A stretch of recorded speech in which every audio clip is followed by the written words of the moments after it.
Halo, selamat siang Tribuners. Anda sedang menyaksikan live update Tribun News edisi Jumat 22 April 2022. Siang ini akan kami sajikan informasi teraktual dan menarik yang dilaporkan secara langsung oleh reporter lapangan kami. Bersama saya, Mesa Desiree, inilah live update selengkapnya. Satuan Polisi Pamong Praja atau Satpol PP Parepare menggerebek sejumlah hotel dan mengamankan 10 pasangan ilasaran, yakni Hotel Pariwisata, Hotel Lotus, Hotel Bugis, dan Hotel Seribu Dis. Di antara 10 pasangan ilegal itu, satu pasangan sesama jenis diamankan di Hotel Bugis. Untuk informasi selengkapnya akan disampaikan langsung oleh rekan jurnalis Tribun Timur, M. Yaumil, yang kini sudah terhubung bersama kami. Silakan Yaumil. Ya, baik rekan, seperti yang kita dengar sebelumnya bahwa memang Satpol PP sedang menjalankan perda yang ada di Kota Parepare terkait ketertiban umum. Dan hal ini direalisasikan dengan menggerebek atau merazia sejumlah hotel, yaitu Hotel Bugis, Hotel Seribu Dis, dan Hotel Lotus, dan Hotel Bugis yang lainnya. Oke, seperti Tribuners, dari razia tersebut ditemukan 10 pasangan bukan suami istri yang berada atau yang sedang berduaan di dalam kamar di hotel-hotel tersebut. Nah, kemudian saat digerebek beberapa atau semuanya tidak bisa memperlihatkan kartu atau identitas suami istri mereka. Nah, kemudian ada juga satu pasangan yang ditemui di salah satu hotel, di Hotel Bugis itu tidak dia berhubungan sesama jenis ya. Nah, kemudian setelah penggerebekan atau razia, semua pasangan ini diangkut ke kantor Satpol PP untuk dimintai keterangan. Terus ada juga beberapa pasangan yang mengaku dari Makassar hanya melintas di Kota Parepare.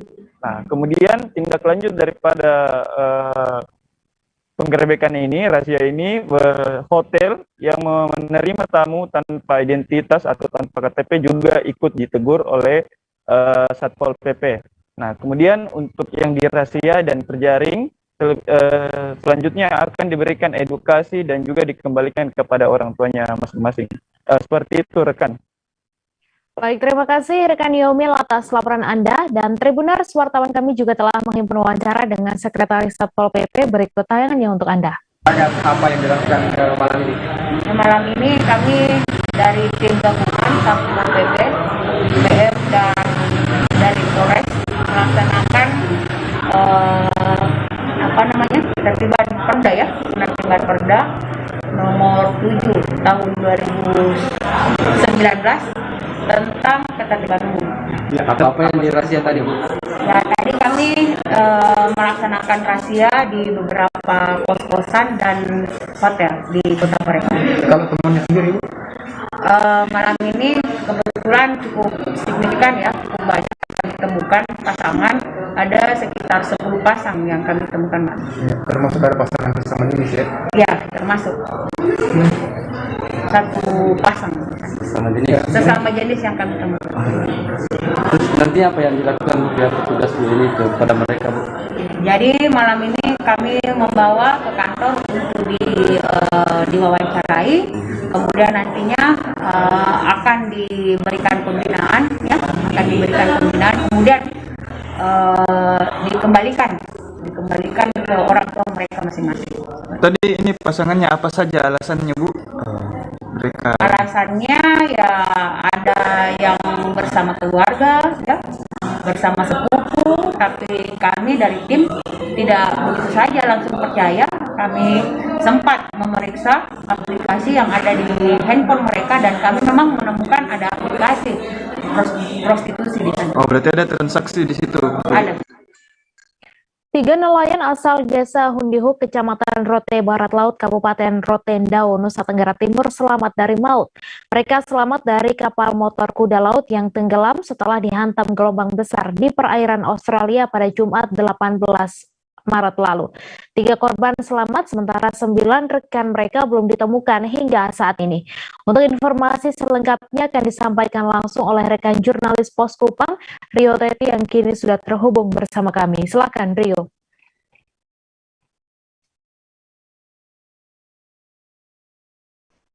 Baik, selamat siang, Tribuners. Baik, rekan Mei, seperti yang tadi kita dengar bahwa 3 nelayan asal Rote, tepatnya di Desa Hundiuk, Kecamatan Rote Barat Laut, Kabupaten Rotendao, baru-baru ditemukan 3 orang yang terdampar di perairan Australia.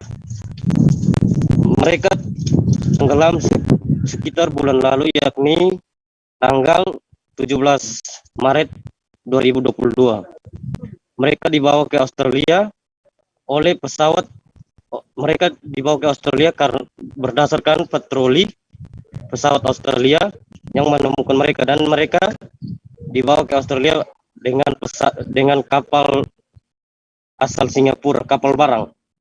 Baik, rekan Mei, dapat saya laporkan bahwa kemarin saat dijumpai di rumahnya di Hundihuk Tengah, Dusun Hundihuk Tengah, Desa Hundihuk, Milki Giri mengatakan bahwa sementara temannya yang satu, yakni Ricky Balu, masih dalam perawatan medis di Australia. Sekian rekan Mei. Baik, terima kasih Rio atas laporan Anda, dan Tribuners, wartawan kami juga telah menghimpun wawancara dengan korban selamat serta Kepala Desa Hundihuk. Berikut tayangannya untuk Anda. Malamnya kita turun di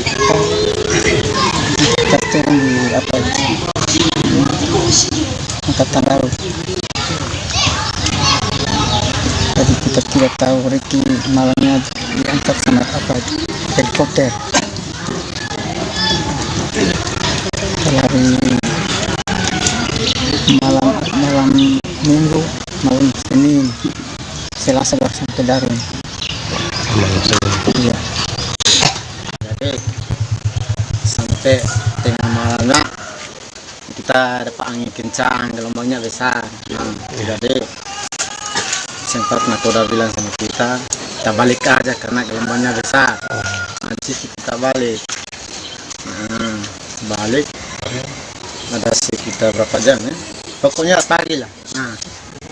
Di situ kita tenggelam, ombak datang 1 kali sudah, perahunya terbalik. Hari Jumat pagi itu, sekitar jam 5. Jam 5 pagi. Jam 5 pagi terus mungkin. Di situ kita usahakan bikin raket, Pak. Jadi baik, terima kasih. Adanya kepulangan saudara kita, Bapak Aryo, dari pemerintah desa pun menyatakan banyak terima kasih kepada pihak pemerintah Australia yang sudah berupaya menyelamatkan ketiga saudara kami, Bapak Abel Kane, Bapak Makian Kiri, dan Bapak Ricky Balu. Namun dalam komentar kita saat ini, kedua saudara kita, Bapak Abel Kane dan Bapak Milki Giri, sudah dipulangkan dan tiba di Rote kemarin dan diterima oleh pihak pemerintah Kabupaten Rotendao. Dalam hal ini menugaskan Bapak Asisten 2 bersama Bapak Kadis Perikanan dan Kelautan, dan juga hadir bersama situ saya sebagai Kepala Desa Hundihuk untuk menerima kedua saudara kita, Bapak Makian Giri dan Bapak Abel.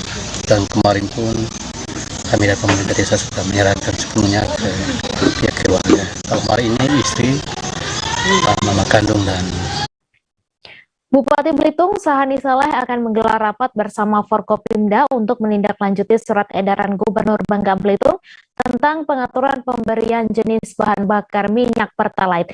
Menurutnya, semenjak Pertamax mengalami kenaikan, memang terjadi disparitas dengan Pertalite. Bupati menegaskan dalam waktu dekat tim terpadu akan turun ke lapangan untuk meninjau distribusi BBM. Untuk informasi selengkapnya akan disampaikan langsung oleh rekan jurnalis Pos Belitung, Dede Suhendar, yang kini sudah terhubung bersama kami. Silakan, Dede. Baik, Mei, bisa saya sampaikan pada hari ini Bupati Belitung beserta jajaran OPD dan instansi terkait menggelar rapat koordinasi yang membahas persoalan BBM khususnya jenis Pertalite bersama Forkominda di ruang rapat Bupati. Dalam rapat tersebut, Bupati menjelaskan pada dasarnya untuk konsumsi Pertalite di Kabupaten Belitung itu mencukupi jika hanya dikonsumsi untuk kendaraan jenis roda 2 maupun roda 4. Namun ia menilai pada saat ini Pertalite juga ikut dikonsumsi untuk bahan bakar tambang inkonvensional timah jenis susik yang menyebabkan kuota dari Pertalite ini dinilai tidak mencukupi. Oleh sebab itu, ia menyarankan kepada jajaran Forkominda untuk mengatur distribusi Pertalite di beberapa SPBU dengan cara pembagian pagi dan malam hari. Menurutnya pagi akan diperuntukkan bagi masyarakat umum, sedangkan pada malam hari itu dikhususkan untuk pengerit. Menurut Ketua Komisi 1 DPRD Kabupaten Belitung, dia setuju dengan saran yang disampaikan oleh Bapak Bupati, tetapi perlu tindak lanjut atau pembahasan yang lebih teknis terkait rencana tersebut. Menurutnya, baik itu pengerit ataupun penambang ataupun masyarakat umum, sama-sama masyarakat Belitung yang membutuhkan BBM jenis Pertalite untuk kebutuhan sehari-hari. Oleh sebab itu, dirinya menyarankan kepada jajaran Pemda untuk segera membahas secara teknis saran yang disampaikan oleh Pak Bupati. Sementara itu, Kapolres Belitung AKBP Tris Lesmana Zepiansah juga ikut setuju dengan saran yang disampaikan oleh Bupati Belitung untuk mengatur jam distribusi Pertalite. Bahkan menurutnya selama beberapa hari belakangan dia telah memerintahkan jajarannya untuk plotting di seluruh SPBU di wilayah Kecamatan Tanjung Pandan.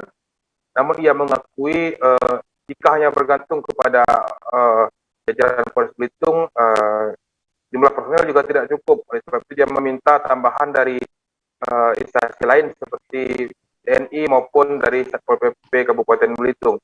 Ia hanya menegaskan kepada Pemkab agar memastikan jadwal distribusi Pertalite oleh SPBU dari Pertamina maksud kami ke SPBU agar proses pengamanan dari TNI Polri atau tim gabungan nanti bisa lebih efektif.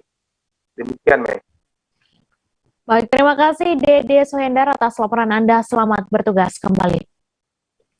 Menjelang Hari Raya Idul Fitri, jumlah arus kunjungan penumpang di Bandara Udara Hang Nadim, Kota Batam mulai mengalami peningkatan. Manajemen Bandara Udara Hang Nadim Batam mencatat setiap harinya ada sebanyak 8.000 orang penumpang yang berangkat dari bandara. Untuk itu, maskapai di Bandara Hang Nadim menambah extra flight pada tanggal 25, 27, dan 28 April mendatang. Untuk informasi selengkapnya akan disampaikan langsung oleh rekan jurnalis Tribun Batam, Beres Lumban Tobing yang kini sudah terhubung bersama kami. Silakan Beres. Baik, selamat siang Tribuner, selamat siang rekan Mei. Masih dalam seputar informasi Kota Batam bahwa arus penumpang di Bandar Udara Hang Nadim dalam 2 hari terakhir menjelang Hari Raya Idul Fitri mengalami peningkatan. Nah, jadi manajemen bandara mencatat ada sebanyak 8.000 penumpang setiap harinya. Nah, jumlah ini dilayani oleh 3 maskapai dengan jumlah 63 flight setiap harinya. Ada maskapai Lion, Citylink, dan Garuda. Nah, diprediksi arus penumpang mudik diperkirakan akan terjadi mulai dari tanggal 27 hingga tanggal 6 Mei mendatang. Nah, jadi untuk mengantisipasi adanya lonjakan arus penumpang panjang Hari Raya Idul Fitri ini, manajemen bandara menambah flight begitu ataupun adanya extra flight dari maskapai Lion. Jadi Tribuners, sampai hari ini adanya extra flight juga tiketnya sudah ludes terborong. Antusias masyarakat untuk melaksanakan mudik ini lantaran sudah 2 tahun lockdown begitu ataupun adanya larangan mudik dari pemerintah. Jadi momen ini disambut antusias oleh masyarakat warga Batam yang notabene perantau seperti itu. Oke, baik, demikian rekan Mei. Baik, terima kasih Beres atas laporan Anda, dan Tribuners wartawan kami juga telah menghimpun wawancara dengan General Manager Bandara Hang Nadiem Batam. Berikut tayangannya untuk Anda. Tetap seperti biasa sebenarnya ya. Jadi terkait dengan fasilitas yang ada itu tetap kita sediakan. Kemudian terkait dengan penambahan pesawat ini kebetulan memang ada penerbangan ekstra ya, ada extra flight itu ada dari Lion. Jadi dari Lion itu ada yang ke Pekanbaru, kemudian ada juga ke Palembang dan ke Padang. Ada 3 extra flight. Kalau tanggalnya itu berbeda-beda, tapi yang jelas itu ada terkait dengan extra flight dari Lion. Untuk jumlah kunjungan penumpang saat ini, Untuk penumpang sih saat ini rata-rata 8.000-an ya. itu relatif atau ada peningkatan itu? Ada, kalau ya misalnya hari kemarin sama hari sebelumnya itu ada peningkatan ya. Sebelumnya 8.100, kemudian yang kemarin, hari kemarin itu 8.600-an. Kemudian harinya Pak ya? Ya, kemarin. Kalau hari ini belum dihitung. Prediksi di Lebaran nanti ada peningkatan nggak Pak? Jelas ada. Itu biasanya sih sekitar tanggal 29 itu akan terjadi peningkatan jelas. Nanti itu ada extra flight, di situ ada, ini jelas ada peningkatan. Karena penerbangan sudah dimudahkan sekarang. Iya, penerbangan Pastinya akan melonjak. jelas. Bocah berusia 9 tahun yang menjadi korban kebakaran sebuah ruko di Samarinda akhirnya menghembuskan napas terakhirnya. Ia meninggal selesai 5 hari bertahan dengan perawatan intensif serta alat bantu pernafasan. Bocah bernama Akila itu meninggal pada Kamis 21 April petang kemarin di RSUD AW Syahrani. Untuk informasi selengkapnya akan disampaikan langsung oleh rekan jurnalis Tribun Kaltim, Rita, yang kini sudah terhubung bersama kami. Silakan, Rita. Ya, halo Mei dan Tribuners. Ya, seperti kita ketahui, Akila menjadi salah satu korban yang terjebak di dalam gedung ruko yang terbakar di Jalan AW Syahrani, Kota Samarinda pada Minggu 17 April 2022 pukul 04.30 waktu Indonesia Tengah lalu ya, Mei dan Tribuners. Saat itu 7 diantaranya ditemukan meninggal dunia dalam akibat terlalu banyak menghirup gas karbon monoksida atau keracunan asap ya. Akila sendiri saat itu ditemukan masih bernafas dalam pelukan sang ibundanya yang telah tiada.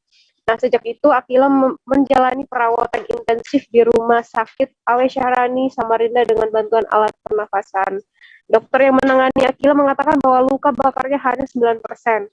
Hanya saja korban ini juga sudah banyak menghirup asap sehingga dibantu alat pernafasan. 5 hari dirawat, kondisi Akila tidak pernah membaik dan memasuki opname hari ke-6. Kepala Instalasi Humas dan Promosi Kesehatan RSUD AW Syahrani, Dr. Arisya Andina mengumumkan bahwa Akila meninggal dunia pada Kamis 21 April 2022 pukul 17.30 waktu Indonesia Tengah. Dengan begitu, total korban kebakaran di ruko 3 pintu tersebut menjadi 8 orang.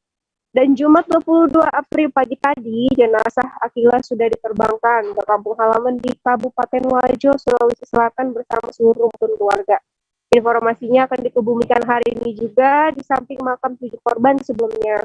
Dan untuk diinformasikan, kebakaran ruko ini diawali dengan kecelakaan tunggal dari mobil Hilux yang menabrak perak bahan bakar minyak eceran di depan ruko tersebut dan menyulut api ya, Mei dan Tribuners. Dan saat ini supir dari mobil double cabin tersebut sudah ditetapkan sebagai tersangka dengan ancaman hukuman 5 tahun penjara. Demikian Mei dan Tribuners. Baik, terima kasih Rita atas laporan Anda. Selamat bertugas kembali. Kita beralih ke informasi selanjutnya, Tribuners. Dirlantas Polda Metro Jaya, Kombes Pol Sambodo Purnomo Yogo unjuk gigi di lintasan Street Race BSD Pagedangan, Kabupaten Tangerang. Mengenakan pakaian dinas harian atau PDH polisi, Sambodo tanpa ragu menunggangi motor gede Kawasaki Ninja H2 1000cc. Seperti para pembalap pada umumnya, Kombes Pol Sambodo mulai memainkan gas motor berknalpot brong tersebut tepat di posisi start lintasan. Untuk informasi selengkapnya akan disampaikan langsung oleh rekan jurnalis Warta Kota, Rizky Amana, yang kini sudah terhubung bersama kami. Silakan Rizky.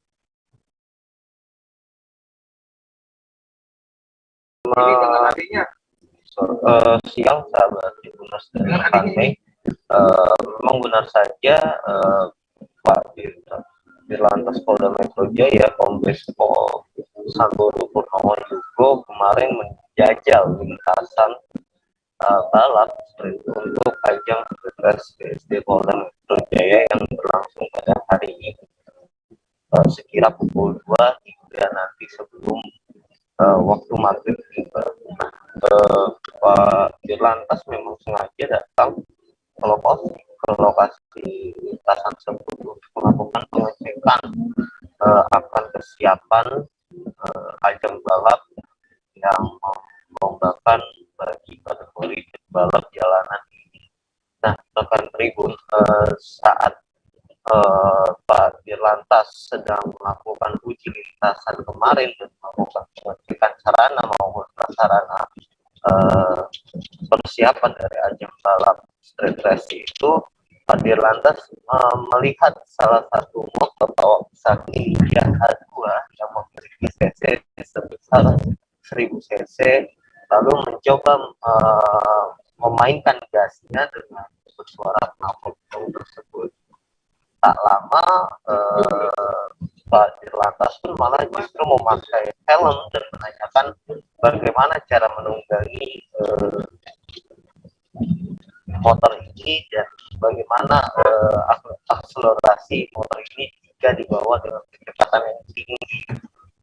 Alhasil Pak Dirlantas pun mencoba menjajal motor tersebut dengan memacu gas yang sangat cepat di lintasan sepanjang 500 meter. Tak cukup sekali, untuk kedua kalinya Dirlantas pun juga turut kembali memacu kuda besinya tersebut dengan kecepatan tinggi, lalu di lintasan ajang balap sprint race BSD tersebut. Sudah cukup dalam bermain atau menjajal lintasan sprint race BSD sebelum dipakai oleh para pembalap jalanan itu, Dirlantas pun menghindari aksinya dan hanya berkata bahwa lintasan yang oke dan motor yang sangat kencang. Sekian, seperti itu rekan. Baik, terima kasih Rizky Amana atas laporan Anda. Selamat bertugas kembali. Aparat Direktorat Reserse Kriminal Umum Polda Lampung menangkap 2 tersangka penipuan terhadap 6 kepala desa di Kecamatan Jati Agung, Kabupaten Lampung Selatan. Dalam melancarkan aksinya, 2 tersangka mengaku pegawai dari Kementerian Kehutanan. Penipuan yang dilakukan 2 tersangka berhasil memerdaya korbannya hingga mengalami kerugian 1 miliar rupiah lebih. Untuk informasi selengkapnya akan disampaikan langsung oleh rekan jurnalis Tribun Lampung, Joviter Husin yang kini sudah terhubung bersama kami. Silakan Joviter. Baik, Mei, bisa saya sampaikan untuk ungkap kasus ini dilakukan oleh jajaran Direktorat Kriminal Umum Polda Lampung, di mana ke-6 korban merupakan kepala desa di wilayah Lampung Selatan. Kepala desa ini dijanjikan dapat mengurus surat pelepasan kawasan hutan seluas 30 hektar lebih. Dari situ mereka menyerahkan uang sekitar 1,9 miliar lebih. Nah, untuk saat ini aparat kepolisian masih mendalami keterlibatan tersangka lain yang diduga dari Kementerian Kehutanan. Namun untuk sementara ini ada dua tersangka, atau tepatnya 3 tersangka, namun 1 tersangka sudah meninggal dunia. Demikian, Mei. Baik, terima kasih Joviter atas laporan Anda, dan Tribuners, wartawan kami juga telah menghimpun wawancara dengan Kasubdit 2 Harda. Berikut tayangannya untuk Anda. 1.064 juta dan disetorkan kepada orang-orang yang di belakang kami ini, atau yang 3 orang. 3 orang, yang 1 lagi kan sudah meninggal.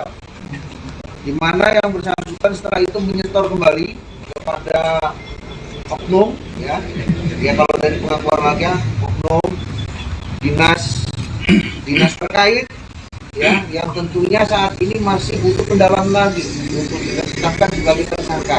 Dari informasi yang beredar tersebut, para kepala desa ini setelah dilakukan komunikasi dengan para tersangka tersebut, salah satu metodenya adalah mengirimkan seseorang, ya, untuk melakukan cek koordinat.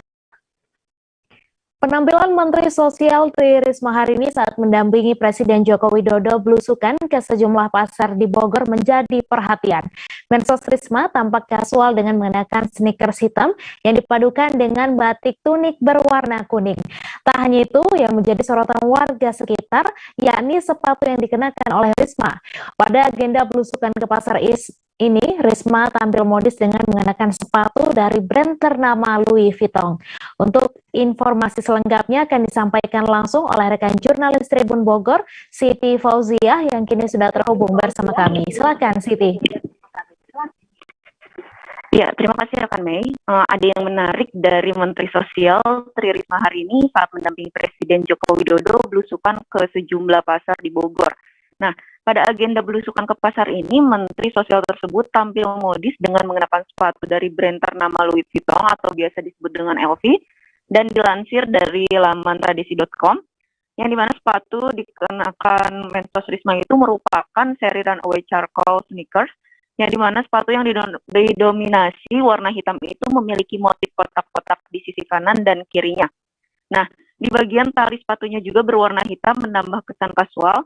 Dan dilansir dari beberapa situs jual beli di internet, harga sneakers merek LV itu dibanderol dengan harga belasan juta. Nah, meskipun kondisi pasar Cisarua becek pasca diguyur hujan, namun Mensos Risma tampak nyaman saja mengenakan sepatu tersebut. Dan penampilan Mensos Risma itu juga menjadi sorotan warga yang ada di sana. Demikian yang dapat saya laporkan. Ya, baik. Terima kasih Siti Fauziah atas laporan Anda. Selamat bertugas kembali. Kita beralih ke informasi selanjutnya, Tribuners.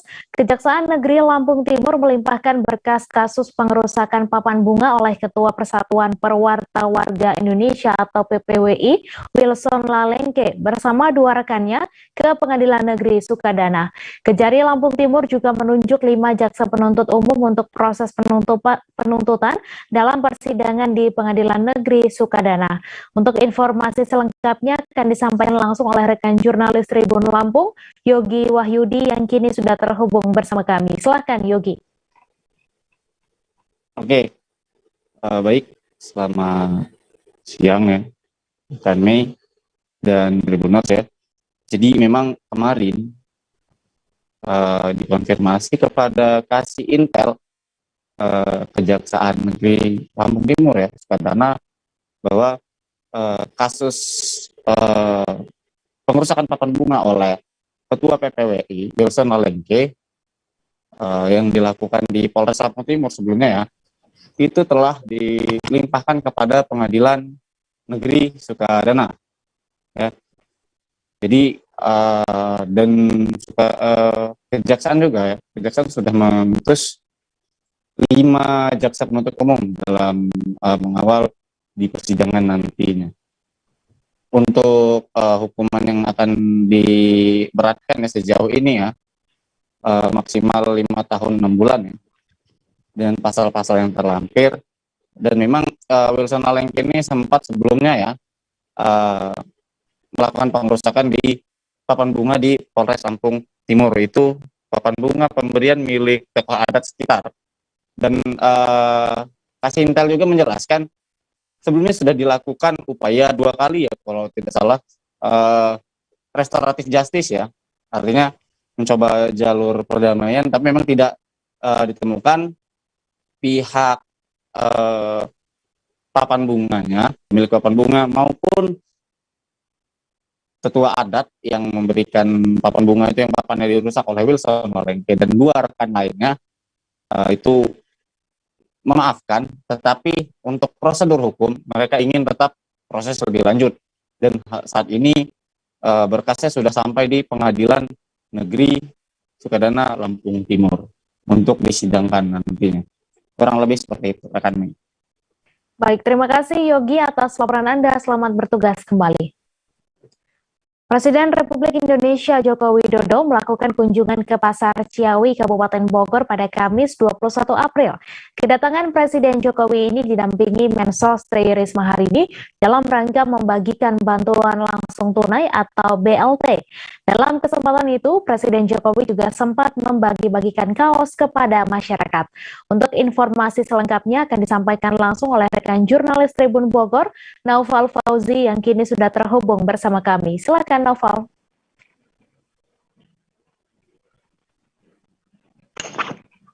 Halo, baik rekan Mei dan juga rekan-rekan Tribuners.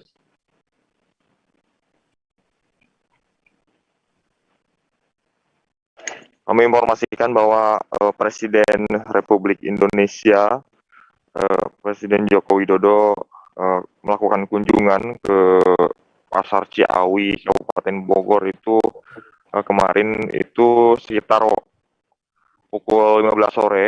Pantauan kami, kunjungan yang dilakukan oleh beliau dan rombongan itu hanya berlangsung sekitar 30 menit.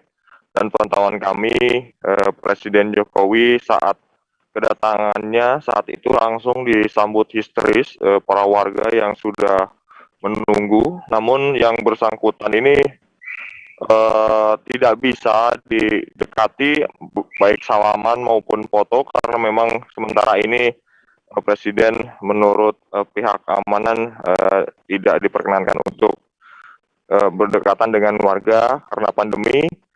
Dan kunjungan tersebut juga Presiden terlihat sempat sedikit berbincang dengan warga, kemudian memberikan amplop dan bingkisan yang belakangan diketahui ternyata itu merupakan bantuan langsung tunai atau BLT dan juga bingkisan sembako yang berisi beras dan juga minyak goreng dan yang lainnya. Sebelum pergi meninggalkan lokasi, Presiden Jokowi juga sempat membagikan kaos berwarna hitam yang bertuliskan Jokowi kepada masyarakat. Kegiatan bagi-bagi kaos tersebut, pantauan kami sempat menimbulkan adanya kepadatan lalu lintas di Jalan Raya Ciawi karena warga yang berebut itu sampai merangsek ke area tengah jalan raya. Namun hal itu berhasil diamankan oleh petugas yang melakukan pengamanan di lokasi. Demikian. Ya, baik, terima kasih Naufal atas laporan Anda. Selamat bertugas kembali. Kami akan kembali sesaat jeda sejenak Tribuners, tetap di live update. Oke, apa kabar Bang Arif di sini untuk strateginya? Ya, kalau saya sendiri di Jumip 37 ini yang semalam baru mulai, saya udah sebenarnya aku nggak ngerasain penangkapan atau penggerbegan atau apapun itu, karena gini loh, posisinya aku Jadi kita mengenal disebut dengan stroke yang tidak berdarah dengan stroke yang berdarah. Stroke yang tidak berdarah itu biasanya ditandai dengan adanya penyumbatan. Kalau itu penyumbatan di sini mungkin pikirnya tidak ke situ kali ya, tapi kalau di Korea atau di Kamboja itu ada beberapa paper yang saya itu mas ya dulunya tukang koran. Oh gitu ya, tukang koran ya, saya baca itu Pak. Tuh kan pernah baca kan ya. Jadi kalau saya jadi tangga itu udah bersyukur banget si anak ini dijadikan sebagai tersangka begitu ya. Kalau ini kita bicara yang di luar kasus itu ngomong ya dengan nama hujan shower, di mana terdapat batas jelas antara daerah hujan dan tidak hujan yang biasanya terjadi pada fase awal master stage atau tahap bahaya itu Kang.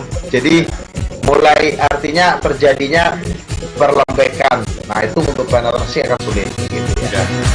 Dok, saya ini menurut saya memang tidak mudah, bukan urusan tanah diambil. Kalau misalnya Amerika Serikat sekarang, Rasulullah mengatakan dalam sebuah hadis bahwa berpuasa di 6 hari Syawal itu. Oke, apa kabar Bang Arif di sini untuk strateginya? ya, kalau saya sendiri di Jumip 37 ini yang semalam baru mulai, saya udah sebenarnya aku nggak ngerasain penangkapan atau penggerbegan atau apapun itu, karena gini loh, posisinya aku Jadi kita mengenal disebut dengan stroke yang tidak berdarah dengan stroke yang berdarah. Stroke yang tidak berdarah itu biasanya ditandai dengan adanya penyumbatan. Kalau itu penyumbatan di sini mungkin pikirnya tidak ke situ kali ya, tapi kalau di Korea atau di Kamboja itu ada beberapa paper yang saya itu mas ya dulunya tukang koran. Oh gitu ya, tukang koran ya, saya baca itu Tuh kan pernah baca kan ya. Jadi kalau saya jadi tanggam itu udah bersyukur banget. Si anak ini dijadikan sebagai tersangka begitu. Ya, kalau ini kita bicara yang di luar kasus Bongombo ya. Dengan hujan shower, di mana terdapat batas jelas antara daerah hujan dan tidak hujan yang biasanya terjadi pada fase awal master stage atau tahap Bahaya itu Kang. Jadi mulai artinya terjadinya perlembekan. Nah itu untuk penetrasi akan sulit. Gitu, ya. Dok, saya ini menurut saya memang tidak mudah, bukan urusan tanah diambil. Kalau misalnya Amerika Serikat sekarang, Rasulullah mengatakan dalam sebuah hadis bahwa berpuasa di 6 hari Syawal itu. Oke, apa kabar Bang Arif di sini untuk strateginya? Kalau saya sendiri di Jumip 37 ini yang semalam baru mulai, saya udah pasti. Sebenarnya aku nggak ngerasain penangkapan atau penggerbegan atau apapun itu, karena gitu posisinya aku kriteria. Jadi kita mengenal disebut dengan stroke yang tidak berdarah dengan stroke yang berdarah. Stroke yang tidak berdarah itu biasanya ditandai dengan adanya penyumbatan. Kalau itu terjadi di sini mungkin pikirnya tidak ke situ kali ya, tapi kalau di Korea atau di Kamboja itu ada beberapa paper yang saya itu mas, ya dulunya tukang koran. Oh gitu ya, Tukang koran. Ya, saya baca itu Pak. Tuh kan, pernah baca kan? Ya. Jadi kalau saya jadi tanggam itu udah bersyukur banget. Si anak ini dijadikan sebagai tersangka begitu. Ya, kalau ini kita bicara yang di luar kasus Bongombo ya. Dengan hujan shower, di mana terdapat batas jelas antara daerah hujan dan tidak hujan yang biasanya terjadi pada fase awal master stage atau tahap Bahaya itu Kang. Jadi mulai artinya terjadinya perlembekan. Nah itu untuk penetrasi akan sulit. Gitu, ya. Dok, saya ini menurut saya memang tidak mudah, bukan urusan tanah diambil. Kalau misalnya Amerika Serikat sekarang, Rasulullah mengatakan dalam sebuah hadis bahwa Anda masih menyaksikan live update. Seorang wanita bernama Lilis Mandasari di Kabupaten Lahat tewas dibunuh suaminya sendiri bernama Agus. Korban diketahui sering mengalami KDRT dari sang suami sehingga ingin bercerai. Pelaku juga disebut sempat mengancam korban jika ia ingin membunuh korban. Untuk informasi selengkapnya akan disampaikan langsung oleh rekan jurnalis Sriwijaya Pos, Edi Amin yang kini sudah terhubung bersama kami. Silakan Edi. Baik, Mai, dapat kami sampaikan bahwasanya peristiwa pembunuhan terjadi sepekan yang lalu, di mana Agus, suami dari korban, membunuh istrinya bernama Lilis. Jadi sebenarnya antara Lilis dengan Agus ini sudah sering terjadi pertengkaran, cekcok antara keduanya yang disebabkan oleh perilaku dari sang suami yang membuat Lilis sebenarnya sudah tidak tahan lagi untuk melanjutkan hubungan rumah tangganya. Si Agus ini menurut keterangan dari keluarga korban, selain hobi mabuk-mabukan juga hobi berjudi. Kemudian tidak jelas apa yang dikerjakan sehari-hari. Ini yang membuat Lilis jengkel kemudian meminta cerai dari suaminya Agus ini. Puncaknya pada beberapa hari yang lalu Lilis ini meninggalkan kediamannya di Kikim, kemudian ke rumah kakak korban. Nah, berselang beberapa hari kemudian pelaku mendatangi Lilis di rumah kakak korban yang bernama Tini Martina ini, kemudian mencari keberadaan Lilis. Pada saat itu sebenarnya Lilis disembunyikan oleh pihak keluarga agar tidak bertemu dengan pelaku Agus, karena sejauh ini pihak keluarga sendiri sudah mengetahui bahwa ada yang tidak beres dengan Agus, karena saat datang ke rumahnya Tini Martina, pelaku Agus ini sudah membawa senjata tajam dan mengancam untuk menghabisi nyawa istrinya Lilis. Dan benar saja saat Lilis kembali pulang ke rumah ayahnya Tini Martina, Agus sudah menunggu di rumahnya dan kemudian terjadilah sedikit cekcok yang kemudian membuat pelaku Agus ini langsung menghujami Lilis dengan senjata tajam yang mengakibatkan beberapa luka tusuk di tubuh Lilis dan berakhir korban ini meninggal dunia. Untuk sementara ini pihak keluarga korban sendiri meminta agar pelaku Agus sendiri bisa diadili seadil-adilnya dan jika bisa untuk sama seperti adiknya itu mendapatkan hukuman mati. Demikian kami sampaikan dari Kabupaten Lahat, Provinsi Sumatera Selatan. Baik, terima kasih Edi atas laporan Anda. Dan Tribuners, wartawan kami juga telah menghimpun wawancara dengan kakak korban. Berikut tayangannya untuk Anda. Ternyata disakitin terus buat perjanjian dia udah lebam, udah minggat lah karena sering dipukulin. Iya, mencari nggak mau. Bukan, jadi nafkahi ini? Kadang dikasih mertuanya. Kalau ada Ayu, Adik Ayu kadang jualan kan, cari untuk makan jajan anak, jualan mie ayam, jualan bakso, jualan gorengan. Ya tadi kan modal pot-potan tadi kan. Tim gabungan jajaran Lapas Narkotika Kelas 2A Pangkal Pinang, BNNP dan BNK Pangkal Pinang menggeledah blok hunian warga binaan pemasyarakatan. Handphone dan narkotika menjadi target dan sasaran operasi bersih-bersih yang dilakukan tim gabungan. Operasi bersih-bersih blok hunian narapidana ini merupakan rangkaian dari Hari Bakti Pemasyarakatan ke-58. Untuk informasi selengkapnya akan disampaikan langsung oleh rekan jurnalis Bangka Pos, Antoni Ramli yang kini sudah terhubung bersama kami. Silakan Ramli. Ya, terima kasih rekan. Kemarin tim dari jajaran Lapas Narkotika Pangkal Pinang bersama jajaran tim dari BNNP Provinsi Kepulauan Bangka Belitung beserta BNK melakukan operasi bersih-bersih kamar hunian warga binaan di lapas tersebut. Dari hasil operasi tersebut, petugas gabungan menemukan sejumlah barang bukti berupa benda-benda terlarang seperti korek api gas, logam lainnya, kaleng, kartu domino, remi, serta sikat gigi, di mana salah satunya sikat gigi ini menjadi benda yang dikategorikan masuk kategori benda terlarang karena dikhawatirkan bisa digunakan untuk melakukan hal-hal yang bisa mengganggu Kamtibmas.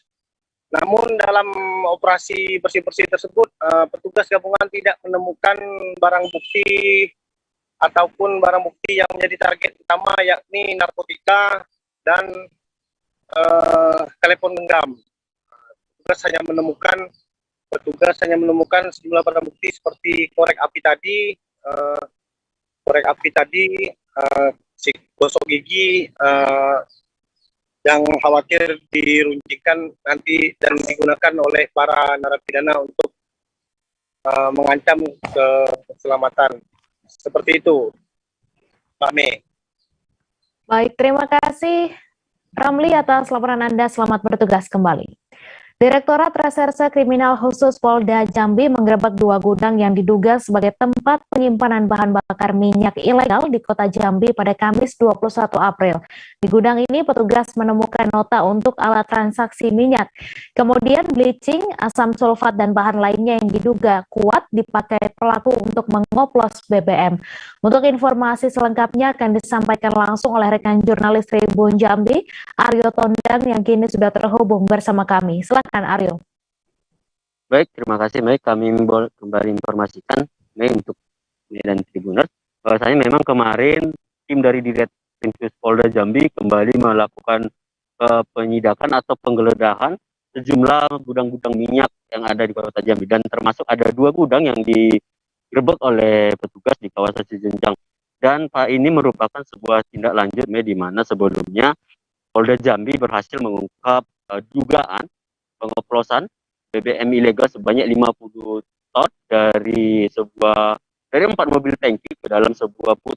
Nah, kemudian berdasarkan keterangan dari tersangka yang diamankan, petugas mendapat informasi bahwasanya memang ada gudang-gudang yang menyuplai minyak 50 ton tersebut, sehingga pihaknya berhasil menggerebek 2 gudang. Namun memang pada saat penggerebekan tidak ditemukan pelaku atau aktivitas manusia di dalamnya, hanya ada ditemukan statement berukuran atau berkapasitas ribuan liter, kemudian mesin, serta ada 1 karung yaitu bahan kimia yang diduga digunakan oleh pelaku untuk mengoplos minyak. Begitu, Mei. Kemudian ini dari keterangan di Reskrimsus Polda Jambi, Kombes Pol Kristiantori, di mana pihaknya akan menindaklanjuti terkait penggerebekan ini. Kita akan kembali konfirmasi bahwa apakah sudah dipanggil seperti yang disebutkan oleh beliau kemarin. Pihaknya akan memanggil pemilik 2 gudang ini untuk dilakukan tindak lanjut. Sebagaimana yang disebut, apakah akan ada tersangka atau bagaimana. Karena memang pada saat penggerebekan tidak ada ditemukan aktivitas maupun pelaku yang sedang berada di dalam gudang. Saat ini, Mei, untuk barang bukti, beberapa barang bukti termasuk dari nota atau kvitasi transaksi, kemudian bahan bakar, maksudnya bahan kimia serta cairan kimia yang ditemukan di lokasi sudah diamankan ke Mapolda Jambi. Mungkin demikian, Mei. Baik, terima kasih Aryo Tondang atas laporan Anda. Selamat bertugas kembali. Pihak Imigrasi Melabuh Aceh mengakui bahwa seorang tenaga kerja asing atau TKA yang heboh karena memakai seragam mirip militer Cina telah dikembalikan ke negara Cina. Langkah itu dilakukan perusahaan di PLTU 3 hingga 4 Nagan Raya setelah sebelumnya ditarik ke Jakarta untuk pembinaan. Diketahui TKA tersebut datang dari Cina sebagai tenaga ahli mengevaluasi pekerjaan proyek. Untuk informasi selengkapnya akan disampaikan langsung oleh rekan jurnalis Serambi News, Rizwan, yang kini sudah terhubung bersama kami. Silakan, Rizwan.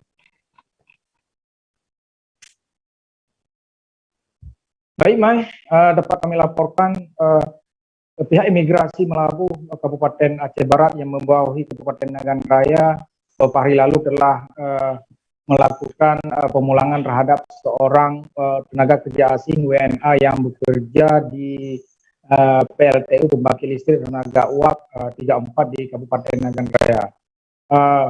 WNA yang hari-hari sebagai TKA tersebut diketahui mendapati menggunakan pakaian seragam mirip militer Cina, yang diketahui seragam tersebut dilarang beroperasi di Indonesia. Menurut informasi pihak imigrasi, setelah dilakukan proses pendidikan, seragam militer yang digunakan TKA Cina tersebut adalah hari-hari buruh di negara Cina. Namun kemarin adalah kecolongan dia memakai pakaian Cina tersebut di lokasi proyek pembangkit listrik tenaga uap PLTU 34 di Kabupaten Nagan Raya yang saat ini sedang dalam pengerjaan fisik.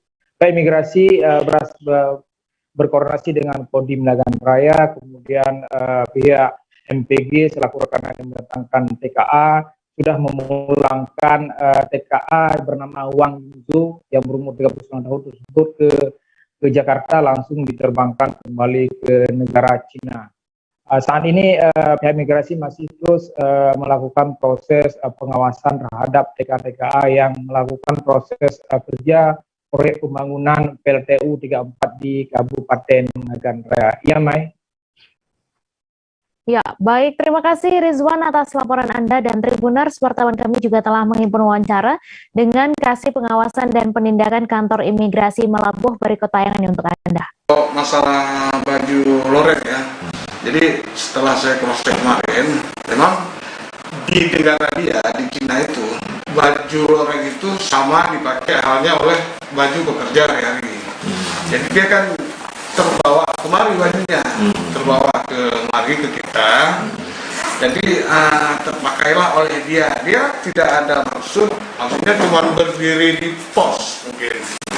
Sementara video yang beredar di situ kan ada juga tentara yang duduk kan ya? Iya. Ya kan? Iya. Berarti kan bukan tidak ada unsur kesengajaan, mungkin dia pas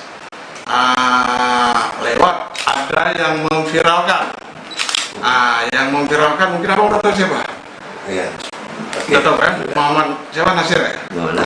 Jadi dia yang memviralkan sehingga menyebarlah kemana-mana. Tapi yang jelas yang bersangkutan itu bukanlah seorang tentara, dia murni TKA. Menandai dimulainya masa angkutan Lebaran Idul Fitri 1443 Hijriah, PT Kereta Api Indonesia Divisi Regional 3 Palembang mengadakan apel gelar pasukan posko Lebaran Idul Fitri di halaman Stasiun Kertapati pada Jumat 22 April. Pelaksanaan apel gelar pasukan posko Lebaran Idul Fitri ini merupakan kesiapan kereta api KAI Divisi Regional 3 setelah selama 2 tahun tidak dilaksanakan karena masa pandemi COVID-19. KAI juga menyediakan layanan vaksinasi gratis bagi masyarakat dan pelanggan kereta api jarak jauh. Untuk informasi selengkapnya akan disampaikan langsung oleh rekan jurnalis Tribun Sumsel, Arif, yang kini sudah terhubung bersama kami. Silakan Arif. Ya, baik.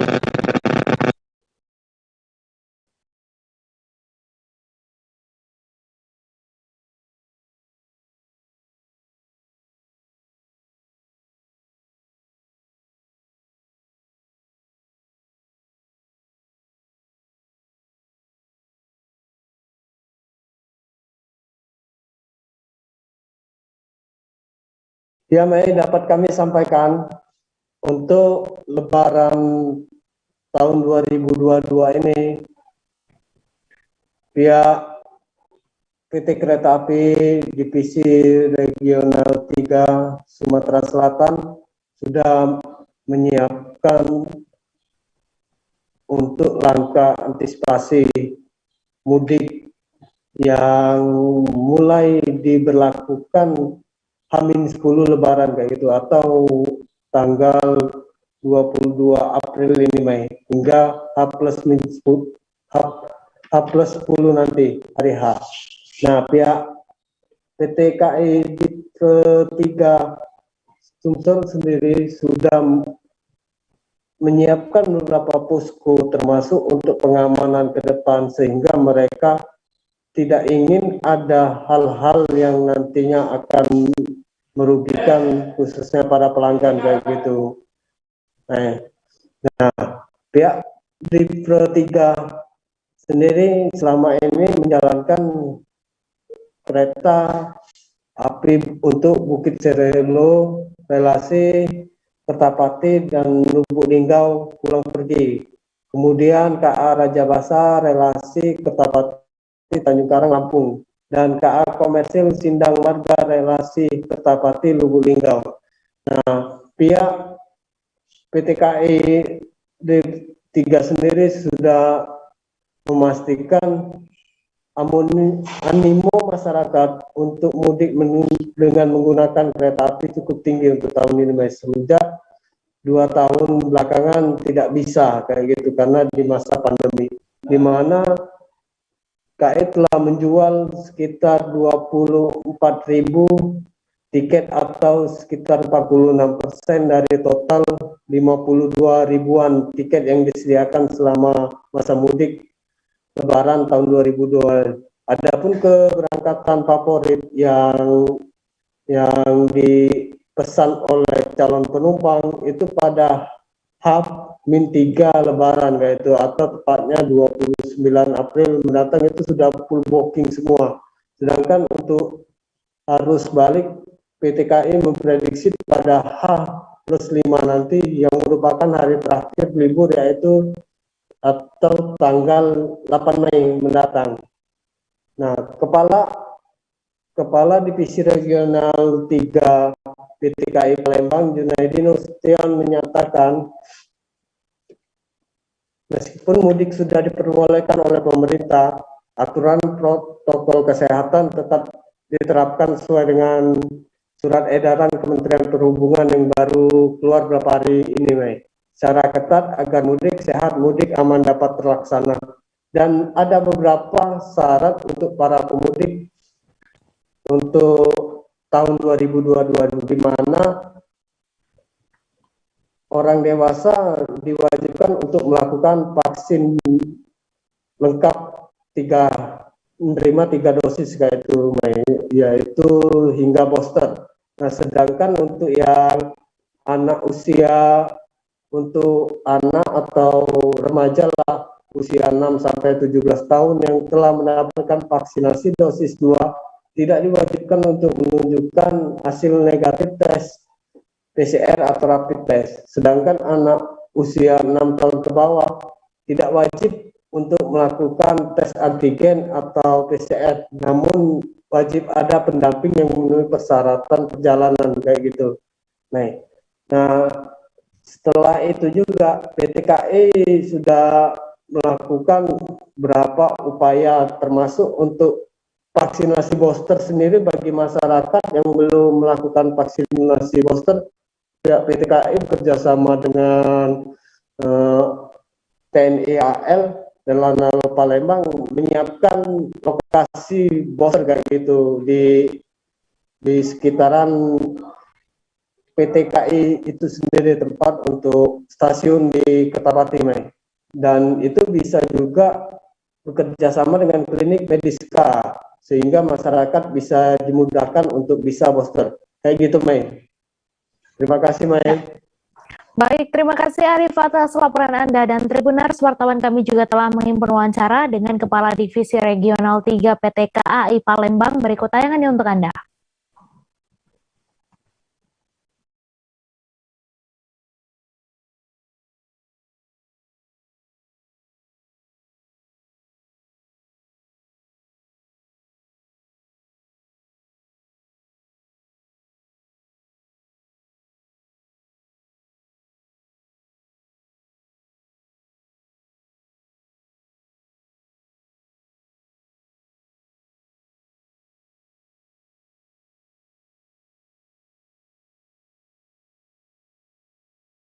Tapi Jawa dan Sumatera.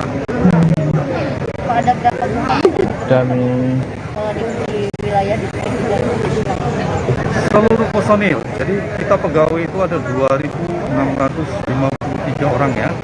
Nah, jadi itu 50%-nya adalah tenaga personil kita operasionalitas. Jadi kami menurunkan semua personel kami, baik itu menjaga perlintasan kita dijaga, membantu teman-teman di perlintasan. Karena diprediksi tahun ini itu lebaran harus balik mudik ini pada saat lebaran ini diperkirakan sangat banyak sekali ya, karena sudah 2 tahun warga negara Indonesia ini kan sudah tidak mudik ya. Nah, tahun ini Presiden memberikan kemudahan bagi masyarakat Indonesia untuk melakukan mudik. Jadi kami mengantisipasi kalau terjadi kemacetan di perlintasan, kami juga ikut membantu nanti di sana. Selain dari SDM, kami siapkan material ya. Jadi kami itu menyiapkan AMUS namanya ya, alat material untuk siaga. Jadi kalau ada sesuatu kami akan mempergunakan alat material tersebut. Tapi kita berharap mudah-mudahan alat itu tidak kita pergunakan di tahun ini. Ya. Karena ini masuk cuaca ekstrim ya, Pak? Ya, jadi kita kan tidak menentu ya. Jadi panas, hujan. Nah, itu yang kita antisipasi. Pak, untuk ketersediaan tiket gimana Pak di pesawat sendiri? Ketersediaan tiket kita masih banyak ya. Kita baru 64% dari 52.000 tempat duduk ya. Baru kita terjual sekitar 24.000 lah ya. Jadi silakan aja masyarakat pemudik yang mau menggunakan transportasi kereta api, silakan aja, tempat duduk kita masih banyak. Pak, untuk lebaran tahun ini kita ada penambahan gerbong khusus apa nantinya? Sementara kita menjalankan KA kita yang ada dulu ya. Kalau nanti permintaan memang itu meningkat, nanti kita jalankan lagi penambahan KA-nya. Tapi sudah ada strategi langkah-langkah ke depan ya, Pak? Ya. Sudah ada kesiapan untuk penambahan gerbong? Sudah ada siapa. Untuk posko hanya di stasiun atau ada di titik-titik di stasiun yang lain? Di stasiun lain juga ada. Ya, terutama di Kertapati ini nanti kita bikin. Jadi di sini ada data posko juga ada. Ya. Tadi ada pos vaksinasi dari TNI AL kan? Ya, jadi kita bekerjasama dengan TNI AL untuk melakukan vaksinasi yang belum booster ya, gitu. Jadi kan ada persyaratan tahun ini gitu, ya. Jadi mereka yang sudah vaksin nggak perlu di antigen lagi? Ya, Jadi memang persyaratan dari Kementerian Menteri Perhubungan itu. Polda Kalimantan Selatan bersama Polres jajaran dibantu TNI dan instansi terkait lainnya menyiapkan sebanyak 2.116 personil yang tergabung dalam Satgas Operasi Ketupat Intan 2022 Polda Kalimantan Selatan. Ratusan personel ini akan disebar di 23 pos pengamanan dan 11 pos pelayanan yang tersebar di seluruh wilayah hukum Polda Kalimantan Selatan. Dengan sasaran untuk mengamankan dan menjaga kelancaran aktivitas mudik 1443 Hijriah. Untuk informasi selengkapnya akan disampaikan langsung oleh rekan jurnalis Banjarmasin Pos, Ahmad Maudodi yang kini sudah terhubung bersama kami. Silakan Ahmad.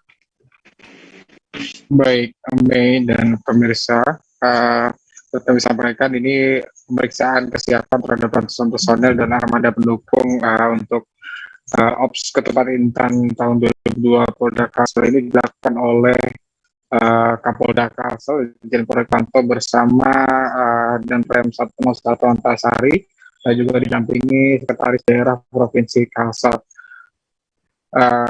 Dalam kesempatan ini Kapolda Kalsel tadi mengatakan memang ada perbedaan aktivitas pengamanan terkait mudik tahun 2022 atau jelang Idul Fitri 1443 Hijriah, karena di tahun ini pemerintah memang sudah melonggarkan atau memperbolehkan kegiatan mudik secara penuh.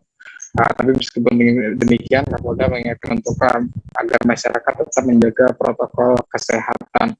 Untuk situasi mudik di Kalimantan Selatan ini, Kapolda menyatakan arus mudik keluar provinsi ini didominasi oleh para pekerja sektor industri pertambangan dan perkebunan kelapa sawit, sedangkan untuk masyarakat asli Kalsel diperkirakan hanya akan melakukan perjalanan mudik antar kabupaten kota di Kalimantan Selatan. Kapolda menegaskan ini tidak ada penyekatan untuk mudik tahun ini, tapi akan disiapkan posko-posko pengamanan dan pelayanan untuk memperlancar kegiatan aktivitas masyarakat dalam mudik. Begitu, Mei. Baik, terima kasih Ahmad Maudodi atas laporan Anda, dan Tribuners, wartawan kami juga telah menghimpun wawancara dengan Kapolda Kalimantan Selatan. Berikut tayangan untuk Anda. Kami Polda Kalimantan Selatan serta Forkopimda dibantu stakeholder lainnya telah melaksanakan platform lintas sektoral menghadapi perayaan Idul Fitri 1443 Hijriah. Dilanjutkan dengan gelar pasukan yang tadi sudah kita laksanakan sama-sama Forkopimda dan instansi terkait lainnya. Saya akan menyampaikan secara umum tentang kesiapan daripada wilayah Kalimantan Selatan. Secara umum, operasi ketupat untuk wilayah Kalimantan Selatan dilaksanakan mulai tanggal 28 sampai tanggal 5 Mei 2022. Setelah gelar pasukan ini, kita akan mempersiapkan di lapangan pos-pos pengamanan, baik di tempat wisata, tempat hiburan, pusat keramaian, maupun di jalan-jalan dan perapatan-perapatan. Pos pengamanan ini adalah untuk kelancaran daripada pelaksanaan Idul Fitri 1443 Hijriah, juga untuk pencegahan penyebaran COVID-19. Jadi dua sisi yang kita laksanakan. Insya Allah masyarakat bisa melaksanakan lebaran ini dengan sebaik-baiknya. Ada perbedaan antara tahun lalu dengan tahun sekarang. Tahun lalu kita masih diliputi suasana maraknya COVID-19, sehingga mudik itu ditiadakan, walaupun masyarakat tetap mudik. Namun tahun ini pemerintah sudah membolehkan untuk mudik. Ada sekitar 85,5 juta arus mudik, arus lalu lintas, arus orang yang pulang kampung ataupun ke tempat tujuan masing-masing. Dan ini harus kita amankan.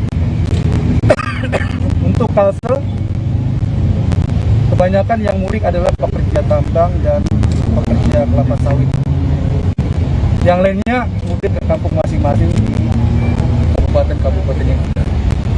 Prinsipnya, kami Forkopimda siap untuk melaksanakan pengamanan apapun yang dibutuhkan masyarakat dalam rangka kaitan lebaran. Demikian.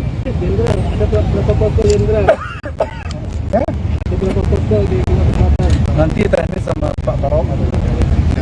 Jenderal, untuk penyekatan ada jenderal? Ya? Penyekatan. Tadi dikatakan tidak ada penyekatan. Ya, semua berjalan seperti sebelum adanya COVID-19. Ya, tidak ada penyekatan. Namun dari pengusaha tempat hiburan, pusat keramaian lain seperti mall, wajib tetap menerapkan protokol. Uji coba tanpa transaksi di gerbang tol Palimanan Tol Cipali dimulai. Uji coba tersebut dimulai tepat kira-kira pukul 6 waktu Indonesia Barat. Sejumlah petugas pun terlihat bersiaga di gardu tol untuk mengarahkan para pengendara yang langsung melintas.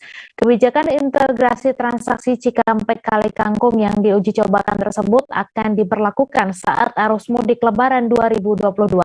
Untuk informasi selengkapnya akan disampaikan langsung oleh rekan jurnalis Tribun Cirebon, Ahmad Imam Baihaqi yang kini sudah terhubung bersama kami. Silakan Imam. Ya, baik, terima kasih. Selamat siang, Mas.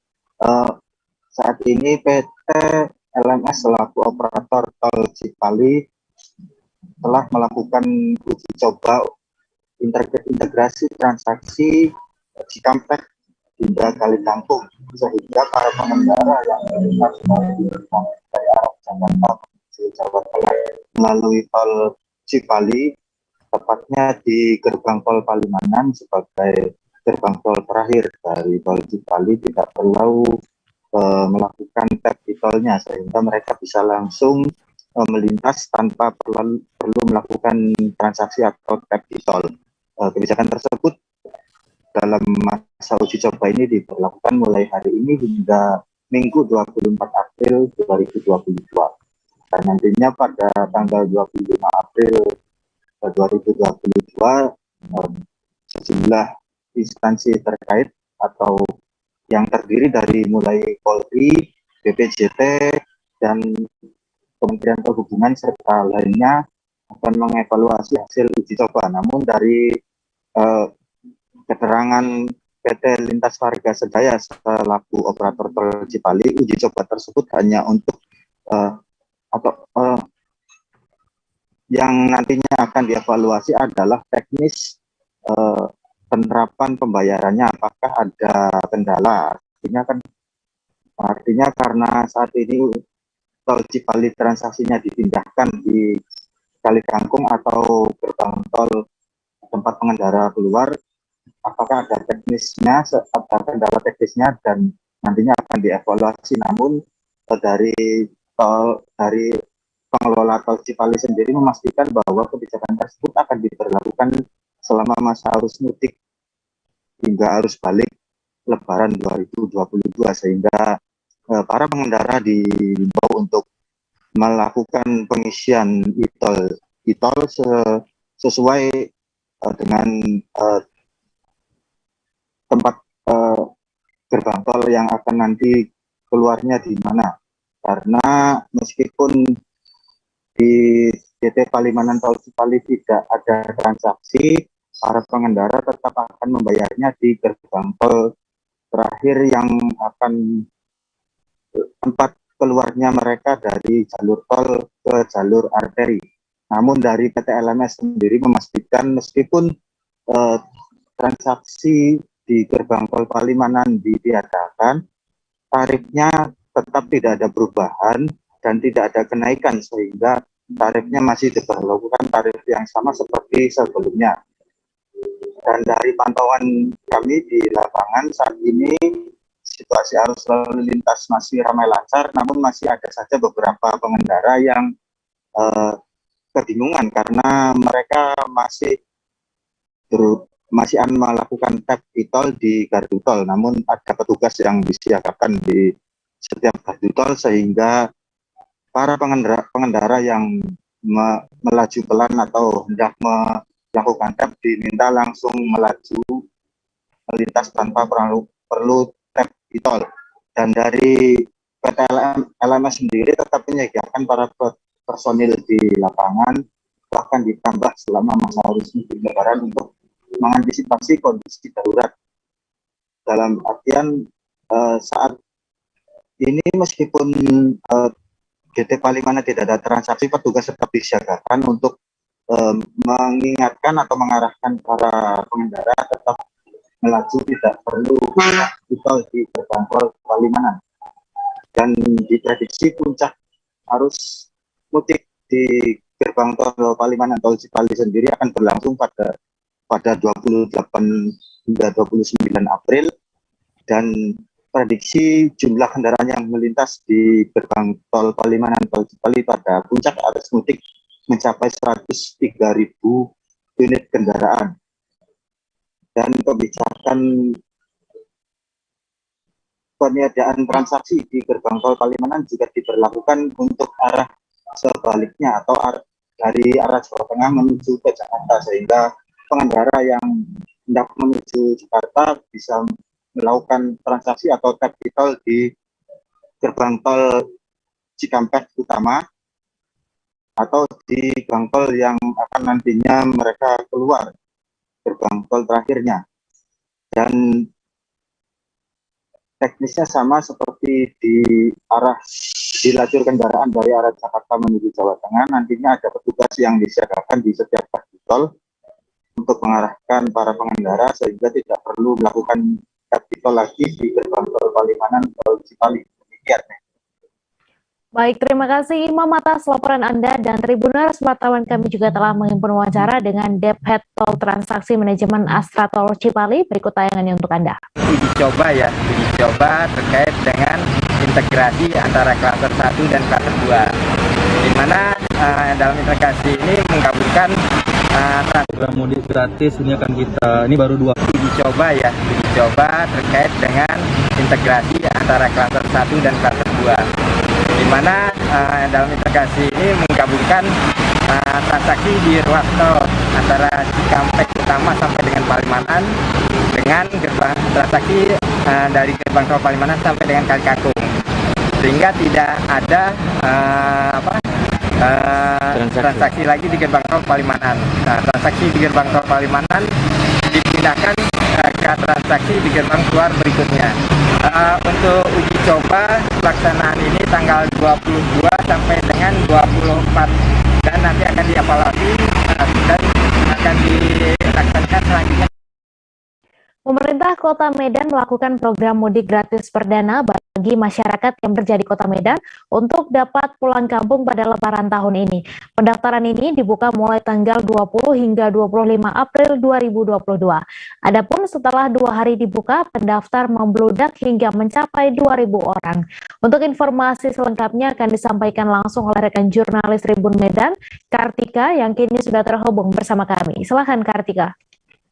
Ya, terima kasih rekan Mei dan Tribuners. Dapat kita informasikan bahwa untuk posko mudik gratis Pemko Medan ini diminati oleh banyak masyarakat Kota Medan. Adapun pada hari ketiga ini sudah banyak masyarakat yang mendaftar, bahkan pada hari kedua sudah ada sekitar 2.000 masyarakat yang mendaftar untuk bergabung dalam mudik gratis Pemko Medan ini. Adapun sebelumnya Pemko Medan menggelar mudik gratis bagi masyarakat yang bekerja di Kota Medan untuk dapat pulang kampung, dan pendaftaran itu sudah dibuka mulai tanggal 20 hingga tanggal 25 April, dan untuk jadwal keberangkatannya sendiri akan dimulai selama 3 hari, yaitu tanggal 29, tanggal 30 dan tanggal 1 Mei bertepatan dengan Hari Buruh. Dan kemudian untuk syaratnya sendiri itu cukup mudah. Para pendaftar cukup menunjukkan KTP bagi para pemudik yang ingin berangkat sendiri, dan bagi para pemudik yang ingin membawa dan mendaftarkan keluarganya cukup membawa KK dan mengatakan berapa jumlah para pemudik yang ingin didaftarkan dalam mudik gratis ini.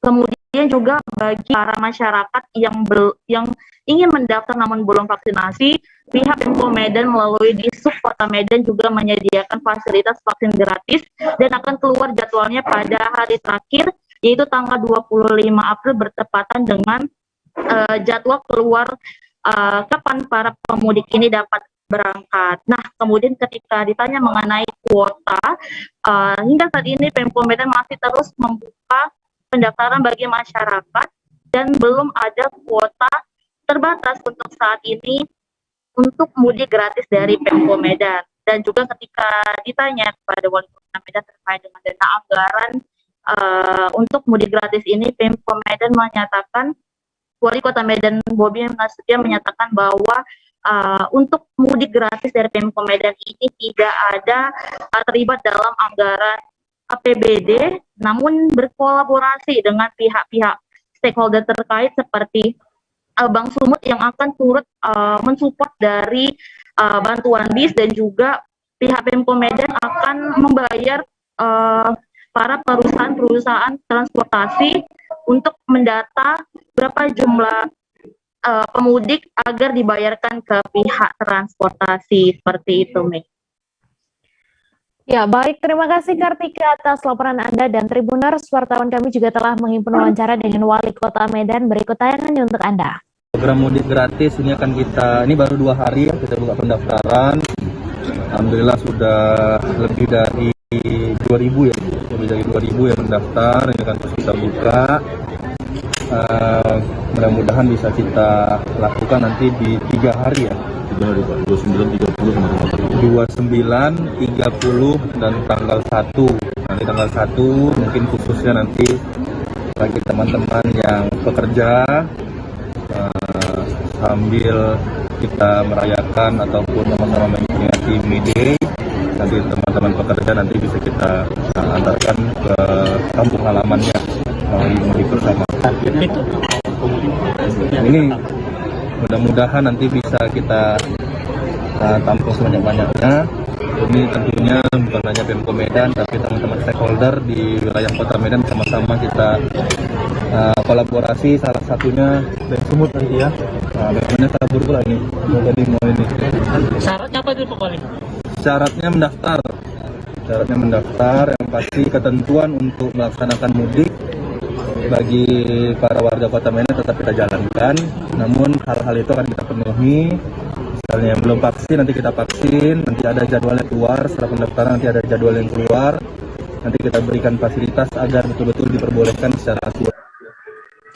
Berbagai kegiatan dilakukan masyarakat Lombok Timur untuk menunggu waktu berbuka puasa. Satu diantaranya adalah memainkan permainan tradisional gasing, seperti yang dilakukan masyarakat Desa Kotaraja, Kecamatan Sikur, Kabupaten Lombok Timur. Untuk informasi selengkapnya akan disampaikan langsung oleh rekan jurnalis Tribun Lombok, Ahmad Wawan Sugandika, yang kini sudah terhubung bersama kami. Silakan Wawan. Ya baik, terima kasih saya ucapkan. Memang di Lombok, khususnya di Lombok Timur itu masyarakat dalam mengisi waktu menunggu waktu berbuka puasa atau istilahnya ngabuburit, mereka menggunakan kegiatan unik. Satu diantaranya itu adalah bermain gangsing, seperti yang dilakukan oleh masyarakat di Desa Kotaraja, Kecamatan Keruak, Kabupaten Lombok Timur. Di mana mereka akan berkumpul di lapangan terbuka dari mulai pada asar atau lebih tepatnya pada pukul 16.00 waktu Indonesia bagian tengah. Nah, Tribuners, untuk untuk tata cara permainan gangsing di Desa Kotaraja ini sendiri itu nanti akan dibagi menjadi 2 kelompok. Nah, satu kelompok itu diisi oleh 2 orang bahkan sampai puluhan orang atau lebih. Memang selama Ramadan di Desa Kotaraja, Kecamatan Keruak, Kabupaten Lombok Timur itu mereka bermain gangsing bukan hanya untuk sekedar menunggu waktu berbuka puasa atau istilahnya ngabuburit, tetapi memang mereka gunakan waktu itu untuk mereka mengasah keterampilannya atau mengasah potensi bermain gangsingnya, karena di Lombok sendiri, Tribuners, itu permainan gangsing diperlombakan. Nah, untuk permainan gangsing sendiri di Lombok itu mempunyai filosofis yang mendalam, di mana mereka setiap pertandingan itu mempunyai arti di mana untuk menjalin silaturahmi antar desa, antar dusun, desa, kecamatan, hingga antar kabupaten yang ada di Nusa Tenggara Barat. Dan untuk permainan gangsing sendiri di Lombok, khususnya di Lombok Timur, lebih khususnya di Desa Keruak, di desa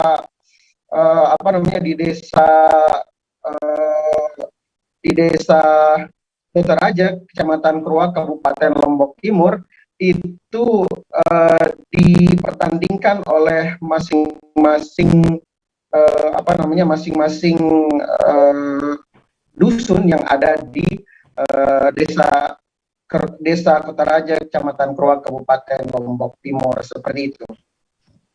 Ya, baik, terima kasih Ahmad Wawan Sugandika atas laporan Anda. Selamat bertugas kembali. Ya.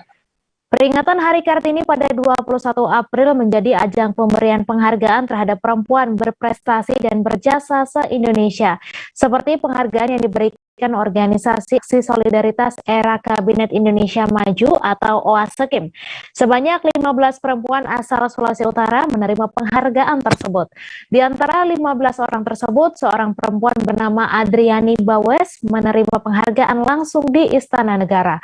Untuk informasi selengkapnya akan disampaikan langsung oleh rekan jurnalis Tribun Manado, Rio, yang kini sudah terhubung bersama kami. Silakan, Rio. Ya, terima kasih rekan Mei.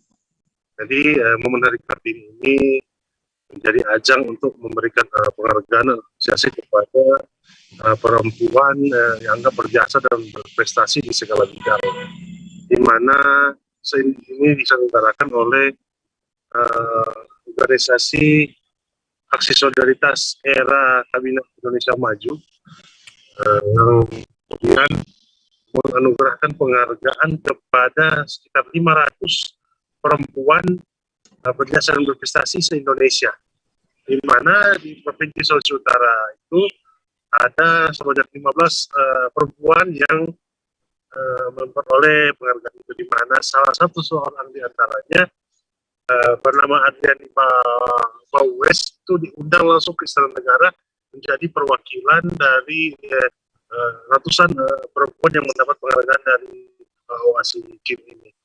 Jadi Adriani Bawes ini merupakan guru yang ada di Kota Bitung, salah satu kota yang ada di Sulawesi Utara, di mana ia mengajar sebagai guru honorer di Pulau Leme, salah satu SMP yang ada di Kota Bitung di Pulau Leme tersebut, yang merupakan daerah yang cukup terpencil. Selain Ibu Adriani Bawes, ada 14 perempuan lainnya yang menerima penghargaan di kantor Gubernur Sulawesi Utara, di mana penghargaan itu diserahkan langsung oleh Wakil Gubernur Sulawesi Utara, Stephen Kandau. Penghargaan itu mencakup beberapa bidang pengabdian dari para penerima penghargaan, misal bidang pendidikan, bidang kesehatan, ada juga sosial budaya, ada juga lingkungan. Para ke-15 penerima penghargaan ini merupakan perwakilan dari kabupaten kota yang di Sulawesi Utara yang berjumlah 15 orang. Jadi setiap perempuan itu berasal dari kabupaten kota yang memang terpilih untuk mendapatkan penghargaan yang bergengsi. Demikian, rekan Mei. Ya, baik, terima kasih Rio atas laporan Anda. Selamat bertugas kembali. Informasi tadi sekaligus menutup perjumpaan kita dalam live update hari ini. Tribuners, lantaran masih di tengah pandemi, kami kembali mengingatkan untuk selalu menerapkan protokol kesehatan dimanapun Anda berada. Saya Misa Desirait beserta kru yang bertugas pamit. Terima kasih dan sampai jumpa. Jangan lupa like, subscribe, dan share ya.